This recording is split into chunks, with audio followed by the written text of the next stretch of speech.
இந்த கையை தெம்பு இருக்கிற வரையிலும் அவனுடைய திருவடிகளை வணங்கணும். என்னைக்கு இந்த கை ஓயும் தெரியாது. சொல்றாரு, கைதான் நெகிழ விடேன் உடையா என்னை கண்டுகொள்ளே. இந்த ஆட்டம் இங்க ஆடணும்னா வேற எந்த ஆட்டமும் ஆட வேண்டிய அவசியமே இல்லை. நம்ம சுவாமியே பெரிய ஆட்டக்காரர். அதல சேர நாராட அபின காளி மீதாட அப்படின்னு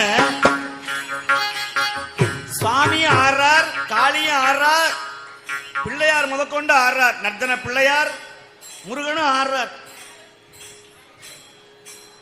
ஆனா நம்ம ஆட்டம் திண்டாட்டம்.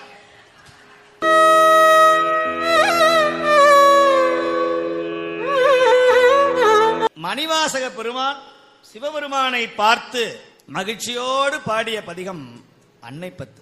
அன்னையர்கள் எல்லோரும் கொஞ்சி மகிழ்ந்து பாட வேண்டிய பதிகம்.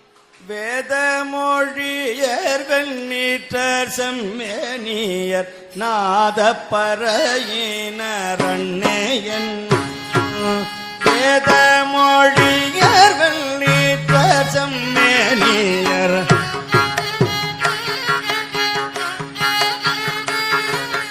நாத பறையினர்